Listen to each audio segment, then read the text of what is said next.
The Dyatlov Pass incident. In January 1959, a collection of 10 students from the Ural Polytechnical Institute in the Soviet Union assembled to form a mountaineering expedition group. Headed by 23-year-old radio engineering student Igor Dyatlov, the group was tasked with exploring the far northern regions of Sverdlovsk Oblast in the Ural Mountains located in modern-day Russia. On January 25, the group of 10 people traveled first by train to the town of Ivdel, then by truck to the last inhabited settlement to the north. This small trucker settlement called Vitshai was to be the designated starting point and endpoint for the expedition. Many of the group were experienced mountaineers already possessing Grade 2 hiker certification and were expecting to receive their Grade 3 certification upon their return, the highest certification available in the Soviet Union at the time. On the 27th, 2 days later, the group began their expedition, setting off on foot along Trail Number 5, towards Gora Oteton. Only a day later, one member of the group, Yuri Yudan, was forced to abandon the trek due to knee and joint pain likely brought on by his long-term medical conditions including rheumatism. Despite likely being upset at the time, his inability to continue the expedition would prove incredibly fortunate. On the 31st, after trekking some distance through woodland, the remaining 9 members of the group arrived at the base of the highland area. At the edge of this woodland they stored some of their food and equipment that would not be necessary for the ascent, for use on their return journey. The next day the group began to ascend into the highland region, attempting to traverse over a ridge in the area to make camp on the opposite side. On this day the weather conditions began to worsen, causing the group to misjudge their location and travel too far west, ascending further up the slopes, towards the summit of Korlat Syal, a mountain in the region. Korlat Syal roughly translates to Dead Mountain, a rather fitting setting for what was about to occur. Upon realizing their error, rather than descending a considerable distance, it was decided the group would make camp on the slopes of the mountain. As Yuri later mentioned when asked, this was likely because the group did not wish to lose the altitude they'd gained. This is despite the fact that retreating to the nearby woodlands would have offered additional protection from the deteriorating weather conditions. Having made camp, the group settled in for the night. This was where things took a drastic and tragic turn for the worse. On the 12th of February, the group was expected to return to the trucker town of Vitshai and send a telegram to their university's sports club to notify them of the expedition's success. On this date, when no telegram arrived, little action was taken. It was not unusual for this kind of expedition to be delayed by a few days. Prior to the mission, Igor had even confided in others that he expected the expedition would run over slightly. Nevertheless, by the 20th, over a week after the group should have returned, relatives of the students demanded action be taken to determine their whereabouts. In response, a rescue operation was launched by the university. Volunteer students and members of staff began searching for Igor and his team. When they could not be located, the local police force and also the armed forces joined the search, scrambling aircraft to search for any sign of the party. Almost a week later, on the 26th of February, and 2 weeks after the party should have returned, the remains of their campsite was located on the slopes of Korlat Syal. It was the state of this campsite which baffled rescuers and intrigues those interested in the event to this day. A volunteer student who was the first to arrive at the site found the group's tent to be half torn down and covered with snow. Upon inspection, it was found to be empty, but bizarrely items that would have been crucial to take when leaving the tent had been left behind, including most notably most of the group's footwear. In an even more bizarre twist, the tent was examined and appeared to have been sliced open from the inside. Footprints were present in the snow leading away from the tent. Many of these footprints were found to have been created by those in various states of undress. Some were left by those only wearing a single shoe, or even completely barefoot. Following the footprints, the search teams were led down the slope to the edge of the nearby wood. Here they found 2 members of the party dressed only in underwear huddled at the base of a pine tree near the remains of a small fire.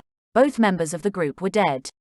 It was found that the tree had been ascended by one of the group as branches had been damaged up to 5 meters off of the ground. It has been suggested that one of the group could have been trying to relocate the campsite. Upon exploring the wider area, 3 more members of the group were found dead in the snow in poses suggesting they were attempting to return to the campsite. Lacking any notable injuries, these 5 members of the group were all determined to have died due to hypothermia brought on by exposure to the extreme cold for an extended period. For 2 months, the 4 remaining members of the group could not be located until finally melting snow permitted their bodies to be found. These members of the group were found further in the woods in a ravine and were initially buried under 4 meters of snow. There was evidence that these 4 members had survived longer than the other members of the group as they were wearing items of clothing scavenged from them. In particular, a member of this group was found wearing the burnt trousers of one of the deceased men located near the fire at the base of the pine tree. This indicates the clothes were taken after the fire had been ignited. When the autopsies of these 4 bodies were concluded, the injuries possessed were unexpected and baffled the investigators. One body had major skull damage and 2 others had major chest fractures. It was stated the force required to generate these injuries would be incredibly high, akin to that of a car crash. Inexplicably, none of those who suffered high levels of internal trauma exhibited external wounds that would usually be associated with their injuries. The damage caused was consistent with somehow being subjected to a high level of pressure. Despite not having any external injuries to explain their internal damage, the 4 did have external injuries. With one member missing parts of her lips, eyes and most bizarrely, her tongue. Another body was found with its eyebrows having been removed. It is possible these surface injuries occurred after the death of the 4 or were in some way related to their demise. Most curiously, one of the bodies was found to be slightly radioactive with clothes that were contaminated in some way. In the immediate aftermath of the discovery of the bodies, it was suspected that the indigenous Mansi people may have played a part in the deaths of the mountaineers. However, this was ruled out when no footprints other than that of the group could be found in the area. As well as this, the internal damage present in the 4 clothed members was thought to be impossible for a human to inflict without leaving injuries on the exterior of the bodies. In May of the same year, the official inquest ruled that the party had succumbed due to an unknown compelling a natural force. Curiously, the files pertaining to the case were sent to a secret archive not accessible to the public. In the years following the conclusion of the investigation, many interesting theories have come to light regarding the incident. The most widely accepted theory is that an avalanche occurred in the middle of the night, partially covering the group's tent. In a panic, the tent was cut open to prevent its complete burial, and the members of the group, who had been undressed for sleeping, retreated to the tree line, which would have given some level of protection from the mass of moving snow. Following this, the group attempted to stay warm by igniting a fire, but this did not provide sufficient heat in the state of undress. In an attempt to relocate their partially buried tent in the darkness, 3 members of the group succumbed to the cold, followed by the 2 members by the fire. At some point during this time, the 4 members of the group still alive scavenged clothing and attempted to set up another camp further into the woodland where there was additional protection from the elements. During this time, they fell into a snow hole and died, being buried by snow. The pressure of this snow inflicting the internal injuries that the investigators later found. When the snow melted, small woodland predators ate portions of their faces, leading to the obscure injuries found, including the removal of one of the members' tongue. Some dispute this theory, claiming that a group of such experienced hikers would not have set up camp in an area at risk of an avalanche. As well as this, no sign of an avalanche having occurred was noted by the investigators when they arrived at the scene in 1959. Another natural theory is that katabatic wind occurred. Katabatic wind is a rare event which can occur when the topography of a mountain range allows cool air to race at high speed down the side of a mountain. The conditions produced are akin to that of a hurricane and would make it nearly impossible to remain in a tent.